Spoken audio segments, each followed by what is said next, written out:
আমিনগাঁও মৰিয়াপট্টিত অঘটন পুখুৰীত উদ্ধাৰ এটা মৃতদেহ মৃত আমিনগাঁও ৰেলৱে বজাৰৰ মোহন শাহ আমিনগাঁও মৰিয়াপট্টিত পুখুৰীত এজন লোকৰ মৃতদেহ উদ্ধাৰ হোৱা ঘটনাই সমগ্ৰ অঞ্চলজুৰি তীব্ৰ চাঞ্চল্যৰ সৃষ্টি কৰিছে আমিনগাঁও লাচিতগড় প্ৰাথমিক বিদ্যালয়ৰ পিছফালে সংঘটিত হৈছে এই চাঞ্চল্যকৰ ঘটনাটো মৃত লোকজন আমিনগাঁও ৰেলৱে বজাৰৰ মোহন শাহ বুলি চিনাক্ত কৰা হৈছে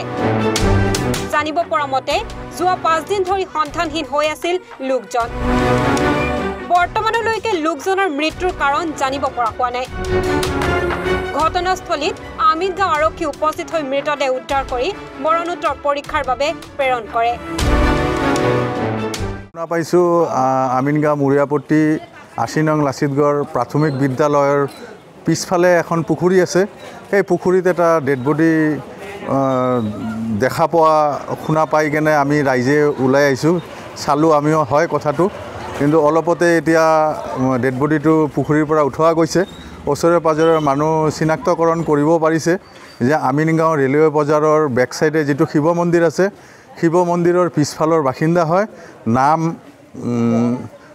মোহন শাহ এতিয়া আমি জানামতে শুনামতে তেওঁ 5 দিন ধৰি মিচিং হৈ আছিল তো ওচৰে পাজৰৰ মানুহখিনি আহি এইটো আমাক জনাই গ'লে যে 5 দিন ধৰি মিচিং হৈ আছিল আৰু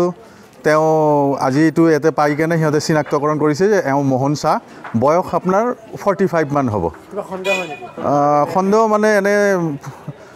হেৰি হিচাপত চিনাক্তকৰণ হিচাপতে তেনেকুৱা একো দেখা পোৱা নাই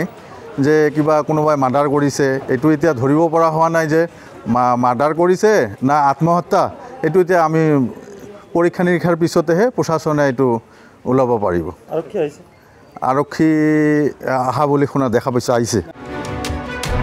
উত্তৰ গুৱাহাটীৰ পৰা খৰ্গেশ্বৰ নাথৰ ৰিপৰ্ট এনি ভাৰত 24